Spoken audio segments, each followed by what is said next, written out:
is still on our special coverage of Nigeria's democracy day. That's a brand new gift from the government that May 29th is to be that day we recognize as the democracy day. It's going to be June 12th, and it is law. The president did speak earlier today, and a lot of issues were raised. One of the things a lot of Nigerians, aside issues of security, will be looking forward to hear from the president is the issue of the economy. How well did he handle it? What are those things that he said? What were your expectations? We're breaking it down for you to have a good democracy. Also, you must have good food on your table and good money in your pocket. I have joining me on the program, Mr. Bismarck Rewane. He's Executive Director of Financial Derivatives and Economist. Thank you so much for coming on, Mr. Rewane. What were your expectations from the president, knowing well that the president did not speak on May 29? He did not give a speech. He gave a speech today. Do your expectations, were they met today? Yes, to a limited extent. He did allude to the fact that the economy there's some work to be done. The president is not a man of many words. I've had some interaction with him. And one thing came out clearly when we were working on the minimum wage. I do not want, that's the word of the president, I do not want anything that will undermine the welfare and the happiness of the ordinary Nigerian. You, the intellectuals, you, the businessmen, you, the corporates, can take care of yourselves. But those guys who are down there need to be catered for. So, in other words, he's a pro-people, populist type leader, but that's where it stops. The important thing is that the economy itself requires some mending. The economy itself requires a makeover. The economy needs an overhaul. Is it in a dire situation? No. It's not in a dire situation. Is it in an upward movement? Directionally, it's positive, but in terms of substance and quantum, it is under pressure. This economy, is the growth impressive? No. The growth at 2% is below par. We need 4% to absorb population growth. We need 6% to absorb employment, and we need 8 to 10% to transform lives of Nigerians. That is what the president is concerned about. And the president, in giving us our terms of reference during the minimum wage discussion, please do the following. Make sure that whatever you do, the ordinary Nigerian who has nothing else to look forward to must not suffer. His position must be improved, and he's committed to that. And the discussion is that, yes, part of the problems are leakages, part of the problems are corruption, but most important is the problem of intellectual dishonesty. There are a lot of people who peddle concepts which are not tenable, and because financial corruption is easy, you can restore that. If you steal 100,000, you can take 100,000 naira back. But if you destroy people's thoughts with intellectual dishonesty, you destroy those minds forever. And that is where the real issue is. What are we going to do to structurally alter the path of this economy, not just, tactical moves and, playing around with numbers? Mr. Bismarck, a lot of Nigerians, when you speak about the issues of the economy, they want to listen and they respect it, they hold your words to it. What you heard from the president today in terms of the direction of what the economy of this government and how they want to handle it and the projection for the next 4 years. What you heard today is something that gives some form of direction for the nation. Yes. However, the quantum, what you need is impact. What you need is what people can feel. What you have today in Nigeria is that what you hear, what you see, and what you feel are 3 different things. And we can go and see the numbers themselves. Great. So I know you have a few stuff to show us here. There are 19 indicators here. This column we have 2014, where it took off, 2019, where we were or where we are, and 2021, where we are going to be in the near term. And if that's you look, the GDP. No, I'm saying there are 19 indicators. Of this, based on these years. Of these 19 indicators, 11 moved negatively and 8 moved positively. Which are the ones that moved negatively? GDP was 5% growth in 6.2% growth in 2014. It dropped to 1.91% growth in 2019. We are expecting that because of the measures, we'll go as high as 3.4 in 2021. The GDP itself was $568 billion in 2014. It came down to $482 billion in 2019. That's negative. So these two have moved negatively, but we are expecting that this will go positively. But the question is 576 enough to move the needle? No. We need this to get to 700. Now, oil price was $99. The president always says, in 2014, $99 a barrel, right? It came down all the way to 28, and now it went up to $66. In fact, it's $62 today. That is negative.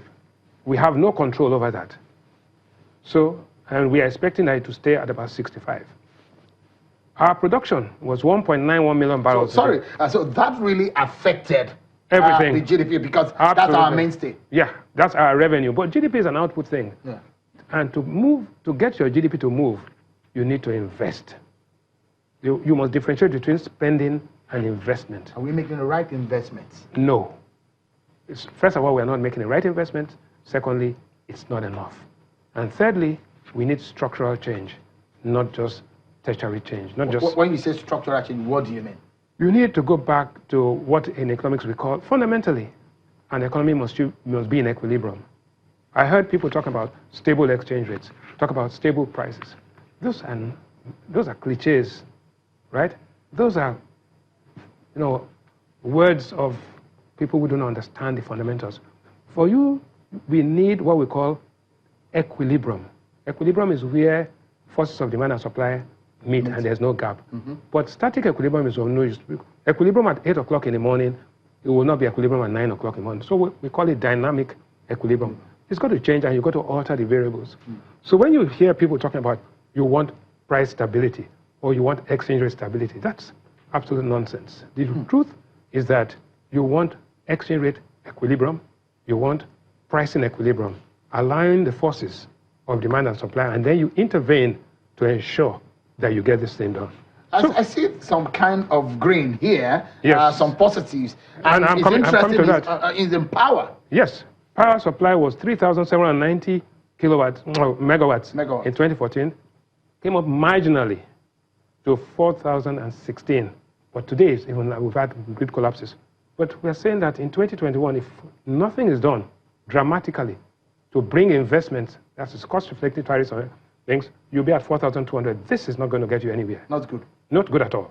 But it's green directionally. But in the real sense of it, for us to drive the economy and make life better for Nigeria, we need at least 20,000 megawatts. Yeah, I mean, South Africa, Ghana, they're driving way almost double of absolutely. What we drive. And look at what happened in South Africa. Because power supply actually fell to about 42,000 megawatts, the economy contracted by 3.2%, and manufacturing contracted by about 8.8%. That is dangerous. But Mr. Rewane, in terms of power, is the government making the right move? Well, it's privatized. Now, it's no more of a government responsibility 100%. Now, it's in private hands. But is the government doing the right things to steer up what will make power better in the country?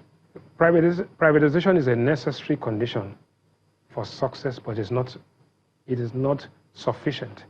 So the fact that you privatize, if you privatize wrongly, you privatize in the wrong hands, you'll get negative outcomes. So do not think that once you privatize, it's not a silver bullet. So we still have, what you need is cost-reflective tariffs.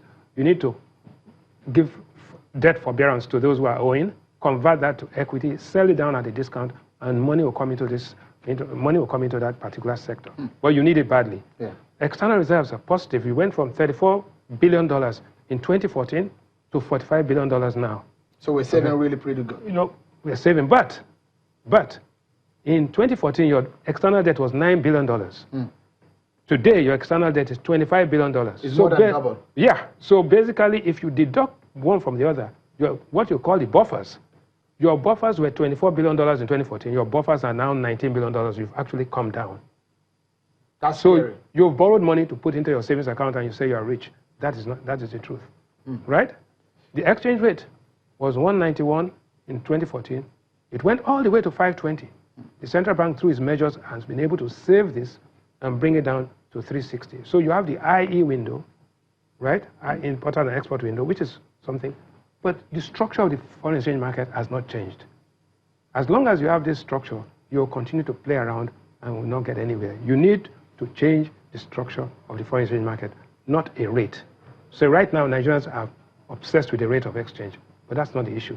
When you change the structure of the market, and you now begin to see the economy responding and diversification taking place because you have changed the structure. Structure changes the outcome. So there's a projection of 400. 400 in 2021. But that's not a problem at all. Is that good? Well, it's good in the sense that by that time, your growth, if you do the right thing, you'll be growing, output growth will far outweigh. See, this is only 10% difference between 360 and 400. Right? So, but in the 3 years, if you have cumulative growth of 3%, you would have made up for it. So it's not anything to panic about. So I believe that the monetary policy authorities are going to do everything in their powers to maintain some stability. So we must give it to the central bank. They've tried to do a couple of things. I think there's convergence towards, but there's no unification. You need to eliminate completely multiple exchange rates. So, now, okay, good. Now, the other indicators, trade balance, minus 6.4 in 2014. In 2019, it's 23.5 positive. But then this last quarter, it came down. So this is positive. This is a green. Okay. That's your exports are more than your imports. Inflation was 9.6 in 2014. It came down, but it's now back up to 11.37. So that's negative. Unemployment, so huge. Even in 2021, we still not be able to, we're not projecting. No. Right? Inflation in 2021 would have been stabilized somehow because of monetary policy tightness and all of that. However, unemployment plus underemployment is today, in 2014 it was 29.1, today it is 43.2. When you add that to inflation, you get what they call the misery index. The misery index in 2014 was 38.7. That was 38.7% of Nigerians were considered miserable, the others were considered hopeful. Now in 2019, it's 54%. And when the misery index increases consecutively, it puts government under pressure. This is what President Buhari was saying, that please, I do not want to increase the misery of the people. So you will implement a minimum wage with structural change, which is sustainable, which will transform the economy. I do not want higher unemployment, I do not want higher inflation, and I don't want to reduce capital expenditure. That's what the president told me and the team. And we said, okay, then we need to do so many things. Okay, 7 recommendations we made, and he was in tune with most of them, and they're working out those modalities right now. Yeah. So I don't have the minimum wage at that time was 18,000 naira. If you divide that by 1, you get what it was, $100 and something. It's now 30,000 naira. So positive. Income per capita in 2014 was 2,726, and now it has gone down to 2,400. So in dollar terms, Nigerians have become poorer. So what are the things that have gone right? This ease of doing business, we've improved. From out of 190, we're 170th position. We are now 146th position, doing well. Ease of business score was 47.33. We're now 52.89. So things are getting better, whether we like it or not. Transparency index, out of 180, we fell. So in spite of the war against corruption, we have actually done worse. And we need it. We need this perception. We need this. This is extremely important. So the president is fighting corruption, but the impact is actually not being felt. Because those who are looking at this mostly are foreign investors. Yeah, who are bringing the dollars to invest. And they don't want to be ripped off, right? So now, what does the FDI look like presently? FDI is about almost $4.8 billion, right? That is what came in a year. But total stock of foreign direct investment is much higher than that. But compared to... No, compared to the past, no. We fell. There's no question about that. Life expectancy was 52.55 in 2014. It's gone up to 53.43. So that's positive. However, Ghana has 64 years life expectancy, and Singapore has 82 years life expectancy. And these are people that were in the economy will affect absolutely your livelihood, your life expectancy. So if you are spending on education, and your JAM scores are going down, if you are spending on health and your life expectancy is only crawling, then you've got a problem. So in all 19 indicators, 11 negative and 4 positive. So if you are a lecturer, Mr. Yes. Rewane, and you are, the government of the day is your student. Yes. Out of 19 questions, 19 courses, they passed 8 and they failed 9. 11. 11, sorry. No, but it depends on the weight you have to ascribe. Some of those 8 subjects that you passed were very important subjects. So in the overall score, the 11 subjects you didn't pass may not have been so important. So it helped the cumulative however, outlook. Yeah. Inflation, underemployment and unemployment, life, expectancy and all, those are very important things. So the quality of life of Nigerians, their hope for the future is pretty weak. So the president and the government has to do something structural. We have to lift hope, and we have to make some changes, dramatic changes. And it has to happen pretty fast. Absolutely. Now, in 2014, when you went to the market, you bought Gary at 13,500. An average Nigerian will understand this. Yeah, absolutely. You bought Gary at 13,500. Now it came down to 6,500. What does that mean? Cassava is being produced, and the agricultural programs, Anchor program is probably working. But when you look at rice, 9,500 in 2014, it went all the way down, but it has come back up to 15,000. So we've lost 59% in this year. Not good at all. But we understand that we're producing more rice. Look, is it more expensive to produce locally or to consume local rice? See, that's the thing. In Nigeria, what you hear, what you see, and what you feel are 3 different things. Go to a Sangros market. This is for imported rice. It's 15,000 naira, and it's being sold everywhere. The rice has declined. Price has increased by 59%. Beans went from 14,000 to 19,000, 36% more expensive. Wow. Gala, which is a lot of Lagosians buying the traffic. Yeah, it's 100 naira then, 100 naira now, but the strip of meat in it is thin. So, no, basically they're being ripped off because they economize it. Well, they're paying 100 naira for less meat. Yeah. Right? Palm oil was 9,000 then, it's 9,000 now.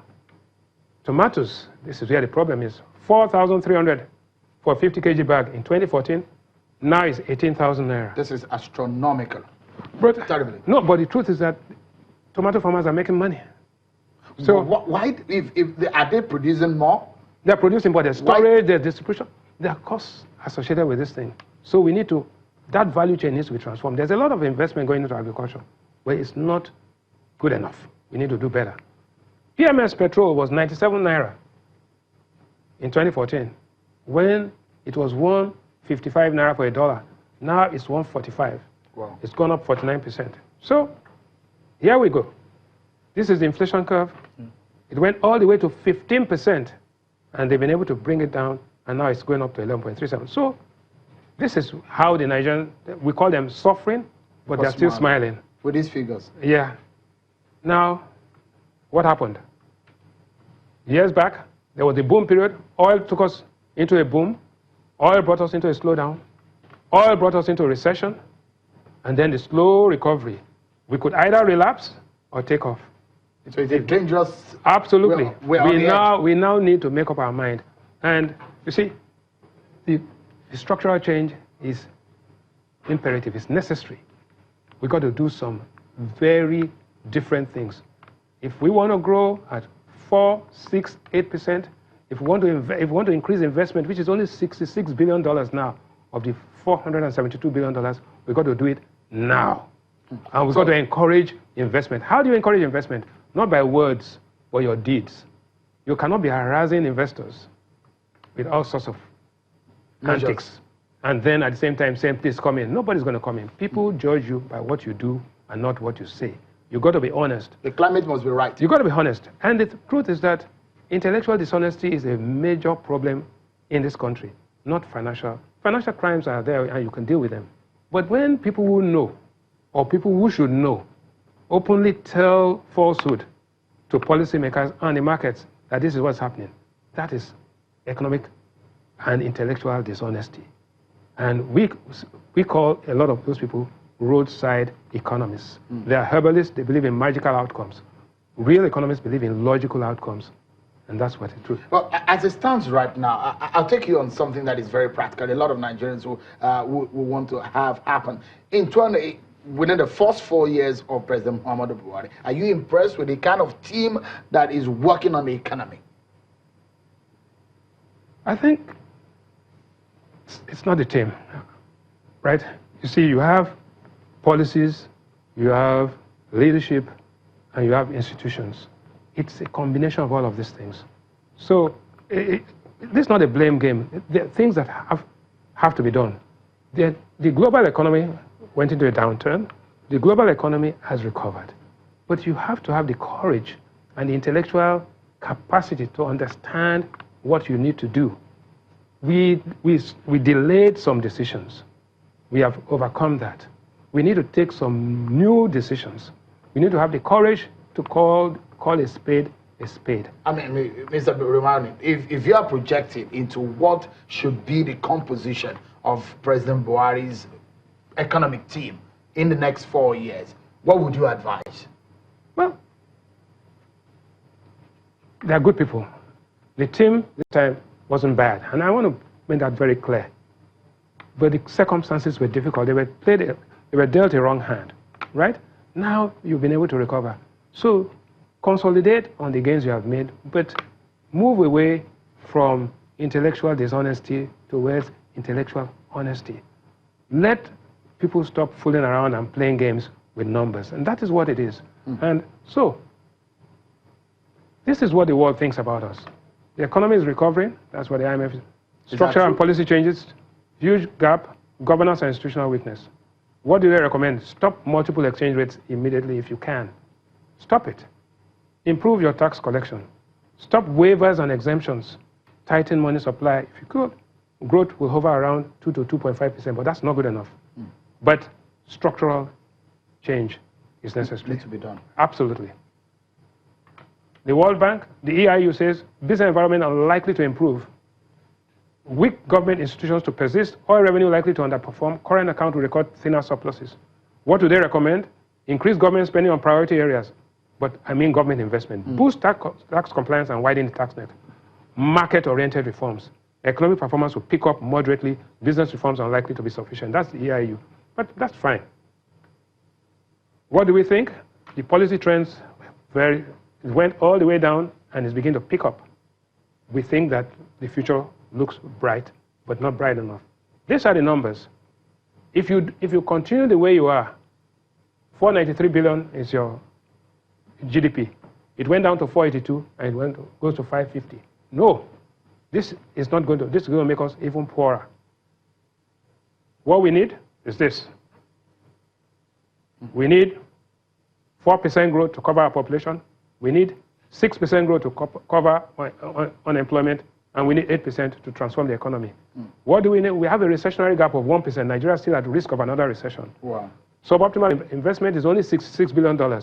We need to get this thing to 120. And we aren't going to get this because people like MTN, people like Shell, Nigerians, Dangote, and others are going to invest. Anytime you invest, you are giving up something, and you need to get a return, and that return has to be guaranteed. We are still vulnerable to exogenous shocks. Our external buffers are depleting. So, what do we have to do? The president, I believe, is committed to the African Continental Free Trade Area. He talked about ECOWAS. He talked about regional integration. The president is looking outside of Nigeria because this is legacy. So he's going to be dealing with this. We need convertibility of the currency. We need to reduce, mind my words, reduce subsidies gradually. We cannot stop it. You can stop it, but it will be to create disruption. Panic. So we need investment in road and rail transport. More than what we have now. You haven't even started, right? Road and rail transport is a must. Airport concessioning should have been done long time ago. Look, Kotoka Airport, the hub of West Africa right now. Lome Airport, Cote d'Ivoire, Senegal. Nigeria Airport, nothing. You block leakages and simplify tax administration. When you do all of this, the must-dos, unify your exchange rate, sell some assets, we are reducing our JV, divesting some of it, convert power sector loans to equity, Shift your subsidies from wasteful consumption to critical infrastructure, health, and education. Remove subsidies completely. They must do this eventually. Sell refineries, restructure the Forex market. And the outlook, if you model through President's first official duty, cabinet choice, key appointments to be finalized, and inflationary pressures to persist, unemployment will increase, but VAT and excise duty adjustments are necessary. Thank you very much. Mr. Rewane, it's a bumper package that you've given us tonight. And I hope that, what a day to talk about this. It looks like the driving point for the government and for the nation when we're talking about democracy, how the economy needs to work. Mr. Rewane just put some fuel in the car, now needs to start it and get it working. Absolutely. Thank you so much. Hello, a pleasure to have you around. Mr. Bismarck Rewane, the MD of Financial Derivatives. Thank you so much for coming.